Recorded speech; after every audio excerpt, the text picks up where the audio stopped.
Hello, everyone, and welcome back to the Educator Call Snap channel. How you doing? So, I just finished a tournament for Snap Off, so I was invited to participate in the tournament or to cast it and decided to play in it just since I hadn't played in a tournament before. And I just wanted to talk about the experience in our decks and like some of the decision making behind some of the cards because it does look a little bit weird, but I do want to kind of explain and just kind of go over the experience and the games. So first things off, right? You probably want to know how I did, right? Did not win, unfortunate, but I did make it all the way to the losers finals, and I made it to, and I did lose in that one, so ended up with third place, which is in the money, so woohoo. But overall, like, didn't make it, but it was still a fun experience. I had a lot of fun, and it was definitely cool to play in a tournament format since I've really just been playing ranked essentially. So you can see it. Won the first match, lost to Ali in the second match, so quick exit. But fortunately, there was a losers bracket, so got placed into a losers bracket and kind of went through that one. Beating Lambie, Hipmeister, Hellraiser, Ali, and Broad up into the finals, and then lost at the end. So definitely a good run for me.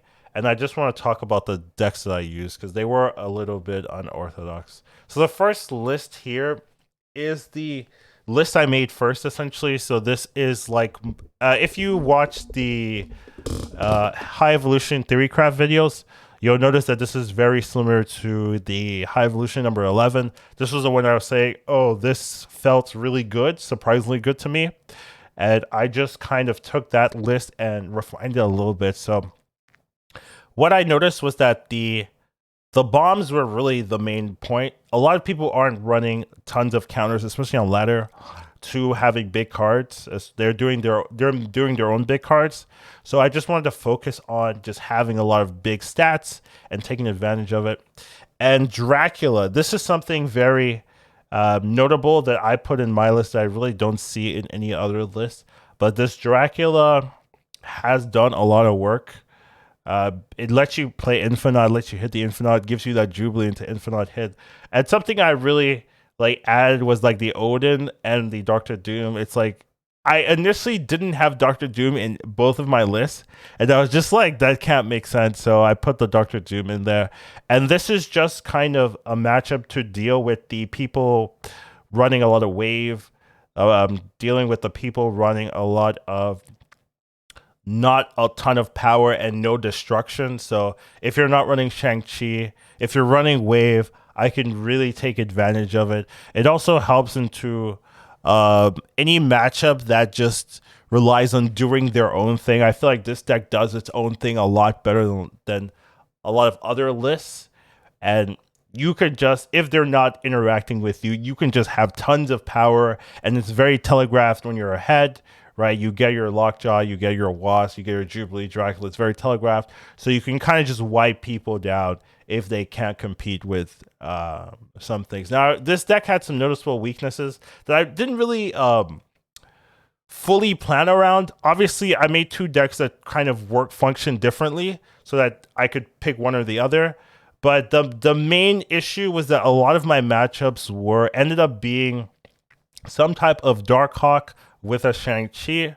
I think Darkhawk alone I can maybe manage, but it's a little bit disastrous because of the rocks.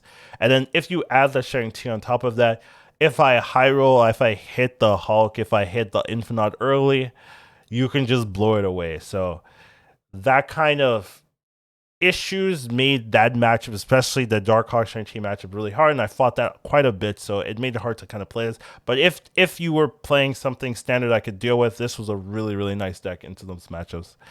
And then the second list I played was a Darkhawk deck, a Darkhawk control deck. So a lot of people think I I'm very good on Darkhawk or very familiar with the Darkhawk. And it's kind of true. I did play a lot of Darkhawk back when Zabu was -2.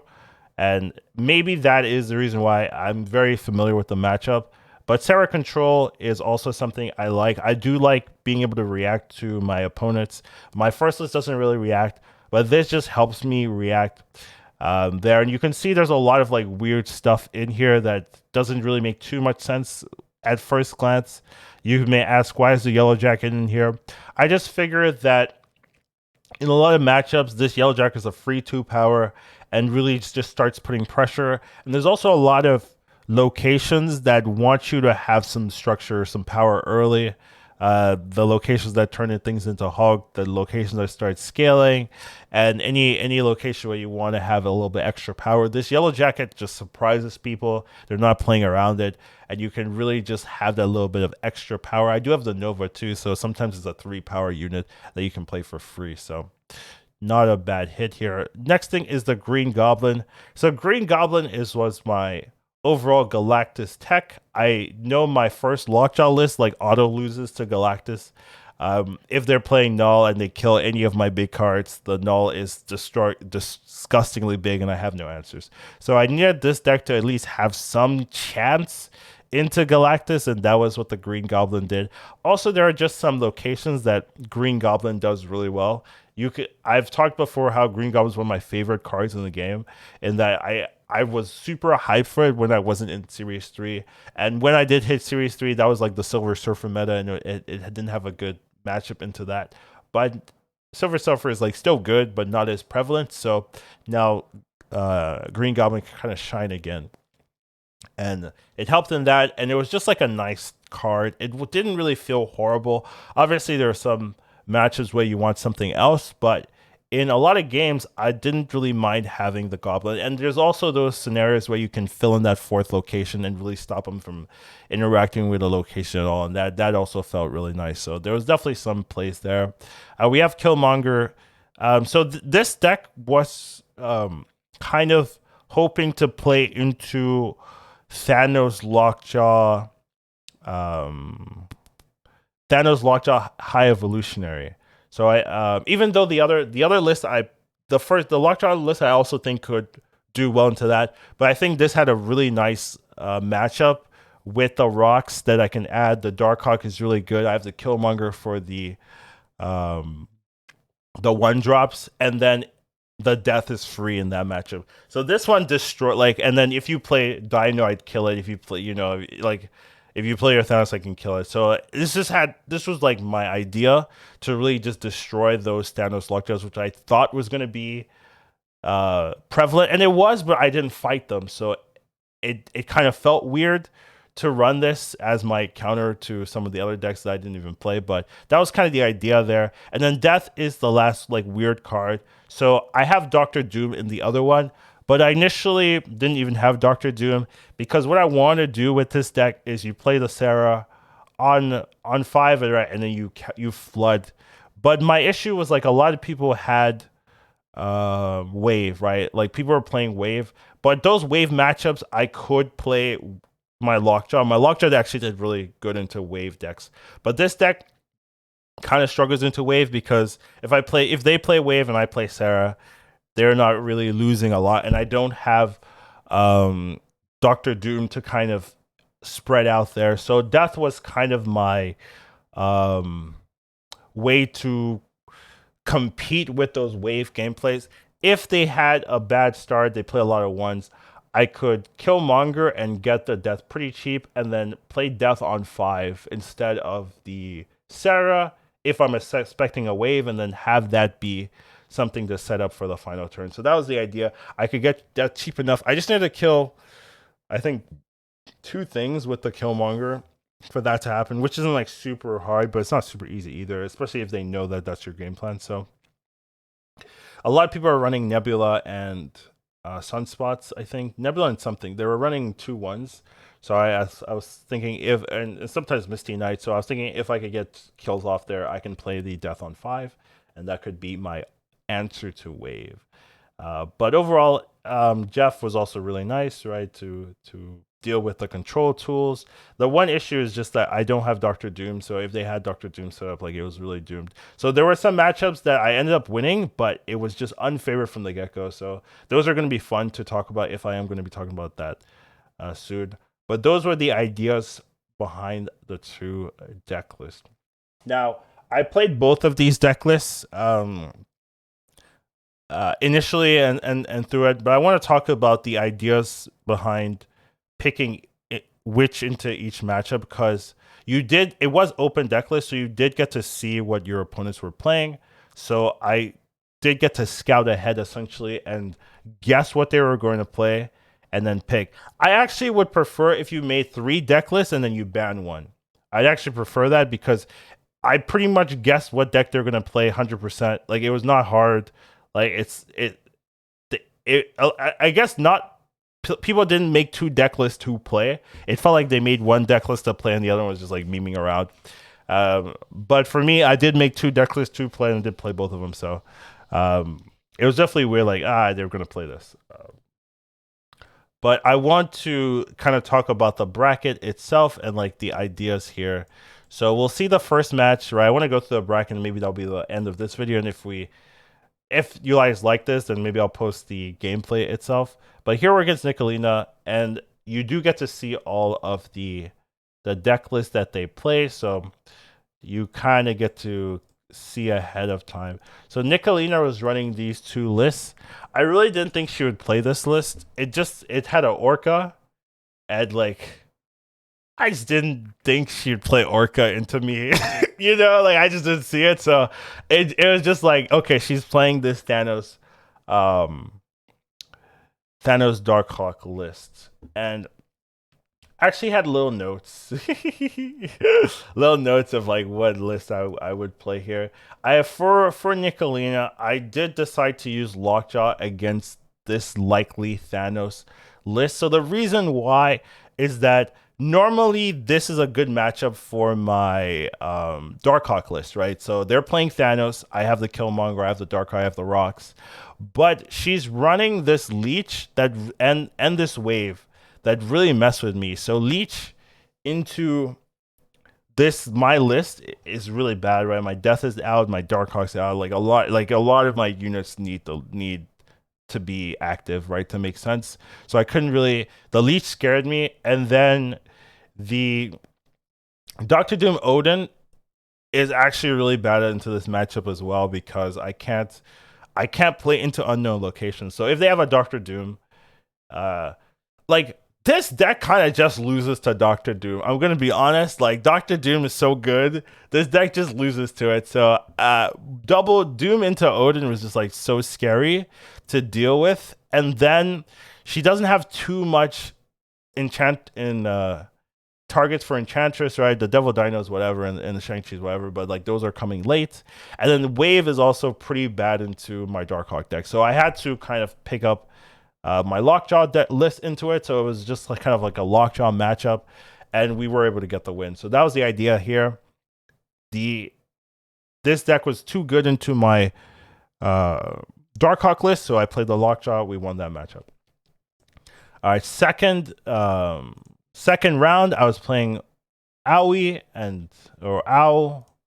I hope I pronounced it right, but we can take a look at his list. So he had this, I called it Iron Lad Darkhawk Wave. I was just like trying to be as much information in a glance, but it's more of a Doom Wave with Darkhawk base, right? Like, that's kind of, and then he has an Iron Lad in here. But this was a very common archetype that I saw in the tournament, so this was something to look at. And then the second one was Patriot. So this Patriot list, I didn't really play into. I have Future Sight, right? And I saw a lot of people are talking about they played lots of Patriot matches and Patriot mirrors. I didn't fight a single Patriot, and I think that's probably because this list kills Patriot. Like, it's not, it's not hard.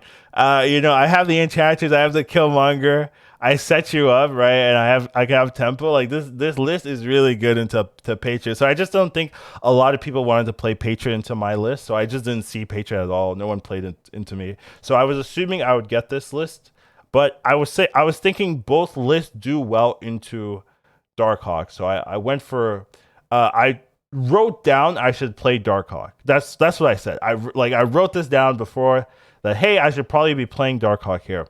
Now in the day of the match, I was like, you know what? Maybe Lockjaw would do well into this.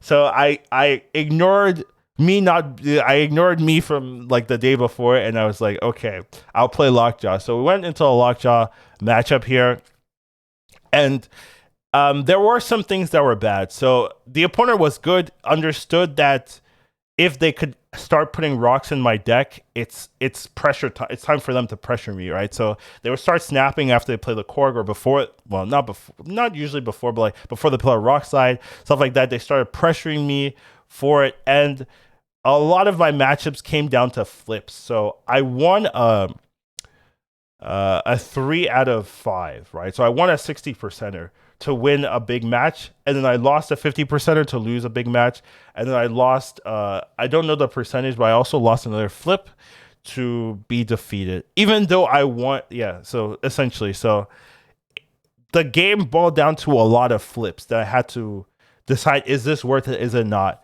My Dracula basically was like the main carry, trying to be the power point in this deck list, and the issue, like, the rocks made it hard, the rocks made it annoying, the leader was annoying, the Dr. Doom was annoying. It was just a very annoying list, and ended up losing that one. So even though I told myself, hey, I should probably be playing the Darkhawk, I decided to play the Lockjaw just to see, and I got punished.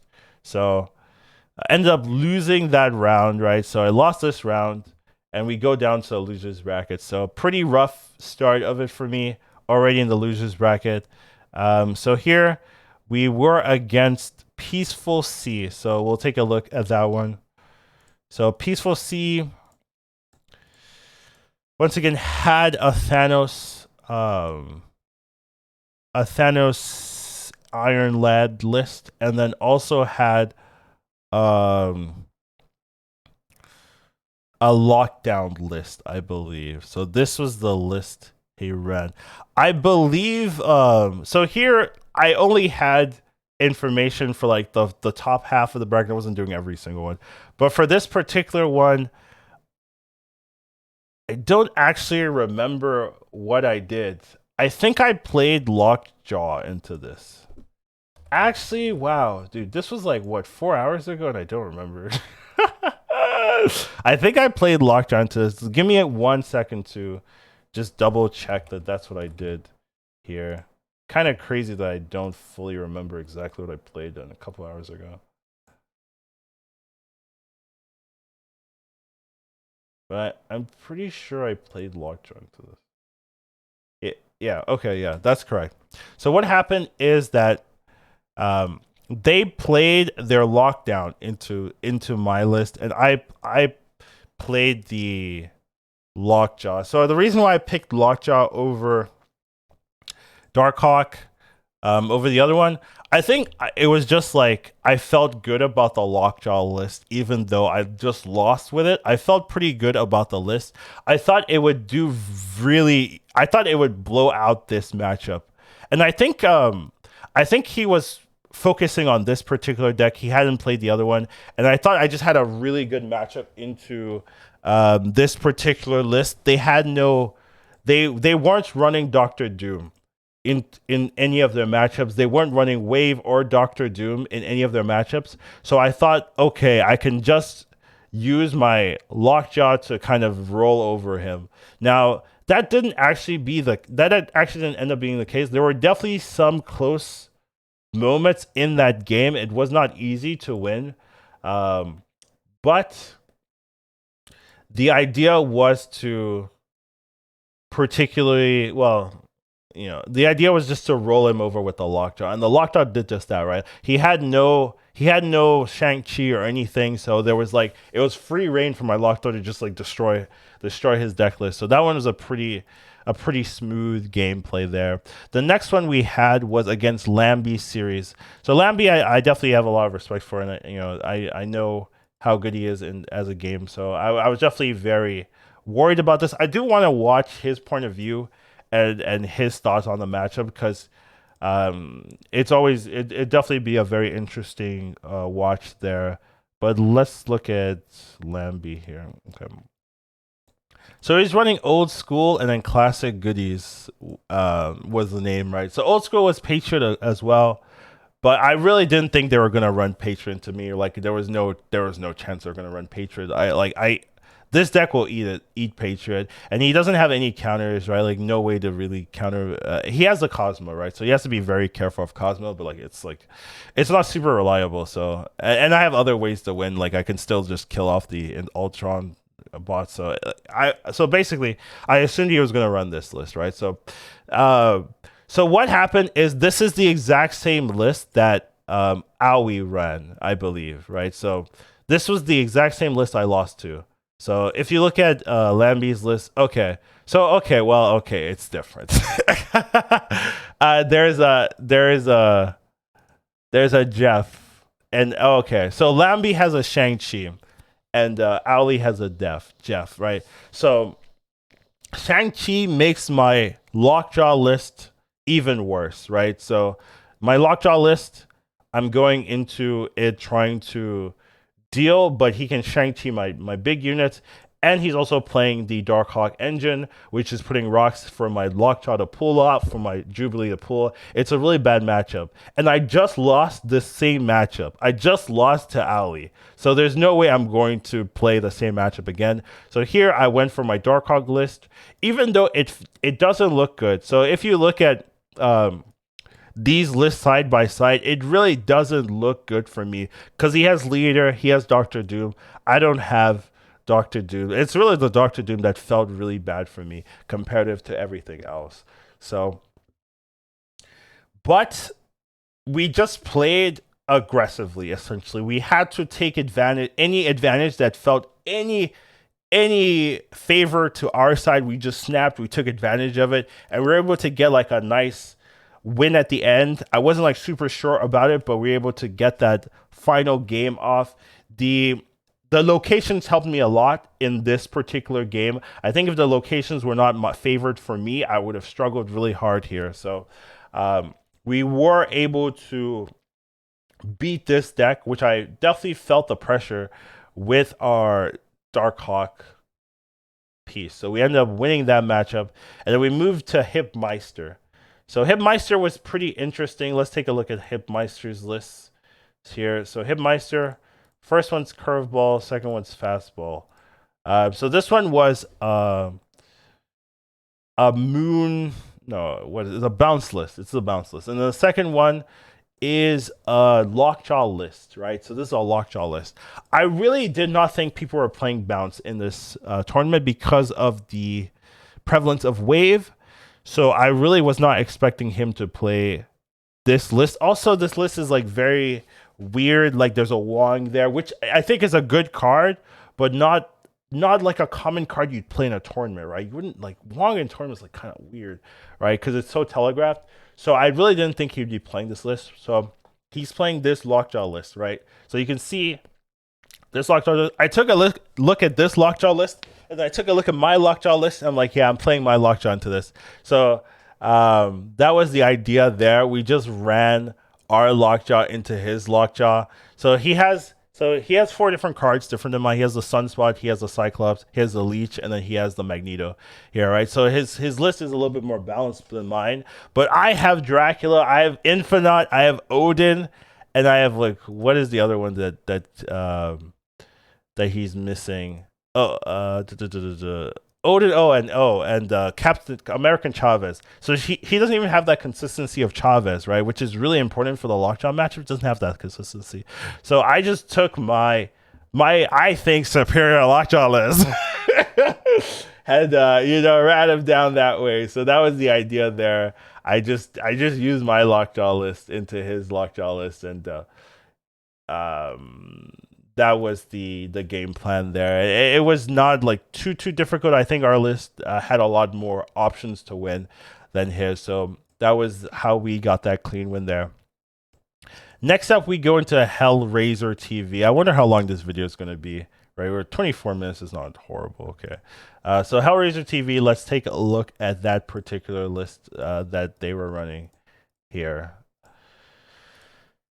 So first list is a Galactus list, and I groan. And then second list is some Agatha list. There's no way he's running Agatha. So okay, we're against Galactus. Basically, that's what that means. So I was like not super sure how to approach this one. So there's one noticeable thing that I noticed while looking at this list is he doesn't have null. So I was thinking maybe I can run Lockjaw and just overpower him, right? So something like Dracula into Jubilee, right? Pulling a big card would overpower the null as long as I pick correctly. But it just felt so risky because he's running this Professor X. He's running this this wave thing. If I tried to do nothing and he just waves Professor X to me and I'm just like, I lose, right? So it just didn't feel that reliable to go it. But I do think there was a chance to play Lockjaw here. But my other list is supposed to be the Galactus counter, or not, well, to have better odds into Galactus. Like that there was some thought into that going in when I made this deck, right? That's what the Green Goblin is. The death kind of helps as well, but it's not like super relevant into the Galactus matchup. If they're going to Galactus you, they win. Like the death doesn't do anything. But the Green Goblin definitely does, right? So I was like, let's just stick to the guns, go for the deck I built for Galactus and played this in there. So definitely, if you watch the games, Green Goblin did a lot of work here, and we were able to pilot it to a win. So it was kind of a rough game, a rough matchup, but we were able to pilot. Now, next matchup was pretty, I was like groaning, right? So I had to fight the person that beat me earlier. So it was like, oh my God, they beat me. Like their deck is better, you know? I have to fight them again. What is this like matchmaking? How can I fight the same person? You know, that. And I'm just like, oh, well, you know, they had other people in the same side in different brackets. So I was just like, okay, let's just roll the dice. I have to suck it up. I have to fight the person that beat me. So once again, we're into Owie's list.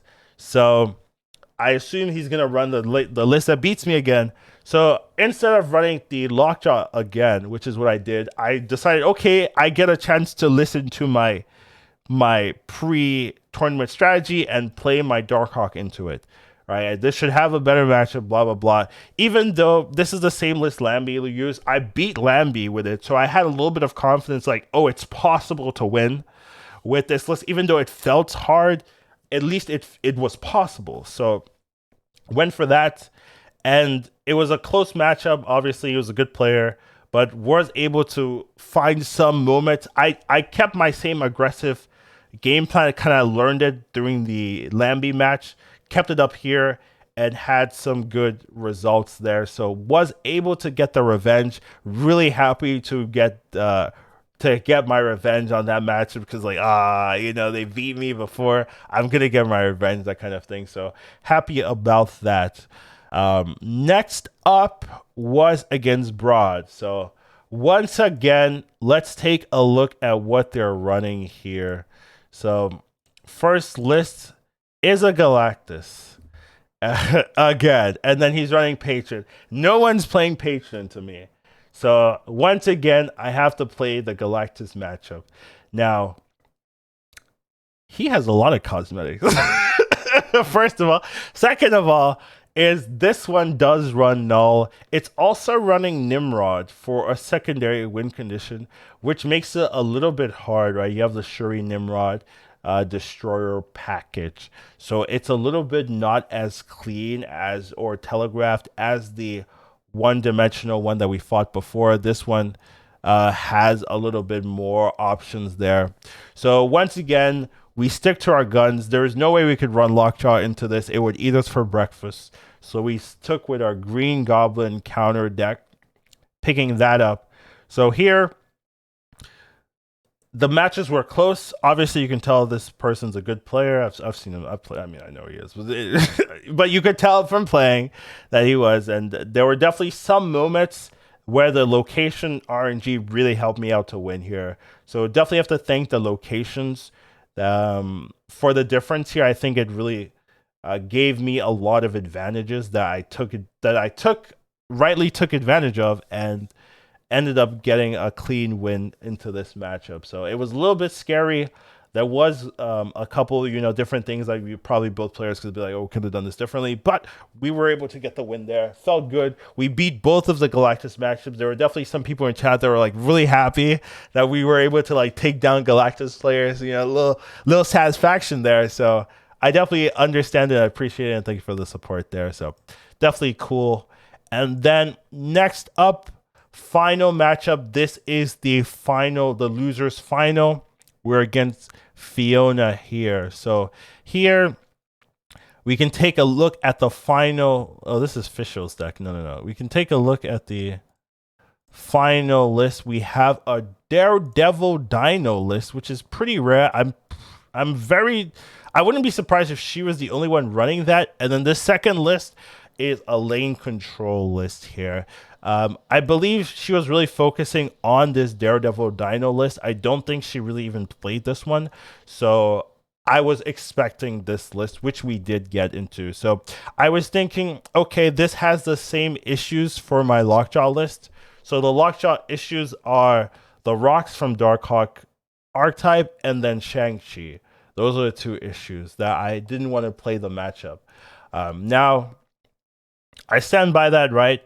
And I was thinking, okay, so my Darkhawk list, I have Enchantress for the Darkhawk. I have Shang-Chi for the Darkhawk. I have Enchantress for the Dino. I have Shang-Chi for the Dino. I thought I had a really good matchup, but I think she just played it out. The locations helped her a little bit, but she took advantage of it every single time, made it pressure, and then there was a mistake I made. I forgot she had a Shang-Chi, and I got punished for it, so that was one game. And then she took advantage. She hit District X, snapped immediately because she had the Quinjet down, and I didn't have a Killmonger to kind of outplay that or make it easier for me. So that also was a moment of weakness where I was like, maybe I was feeling pressure at five cubes, and if I left it, I'd go down to 3. She was very healthy, so it just didn't look like a good game to leave. So I decided to stay, and ended up that would be the final game where I ended up losing there. So definitely she played well, took advantage of her opportunity. So don't feel bad about it, but that was the final loss there. We had a nice run through the lower bracket, just kind of from here all the way here. We played like 7-8 games total, so quite a lot of games. And she ended up going to the finals against Freddie Babe, which had a nice run through the winners bracket. And they're currently playing, I believe. So we don't have the full winners here, but I wanted to make this video before I get too tired because that's likely to happen. But I just want to talk about the games, talk about my thoughts about it, why I picked what I picked, why I picked these particular lists. I really think like this list is very strong. I think this list is definitely more janky, but I practiced both of them on ladder, and they were just like destroying people on ladder. This list you have to think is like the issue with this list. Not that that's a problem, but like I have to think more with this list because it's like, oh, this list, do I hit Lockjaw and Wasp? Okay, I'm probably advantaged.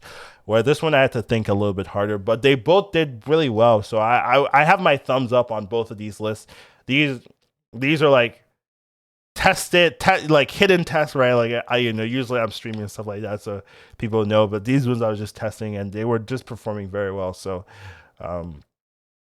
you definitely think if you want to play them, you can, but feel free to ask questions and stuff like that. I'll try to answer. But overall, I just wanted to have a full overview of the tournament and just have that done because I'm already tired. I don't know if I'm going to wake up tomorrow and want to make this video and have the same freshness as if I do it right after the tournament. So take care of yourselves. Have a wonderful day, and I'll see you in the next one. Once you watch him, you won't go back. He'll teach you to marvel snap. Your skills will be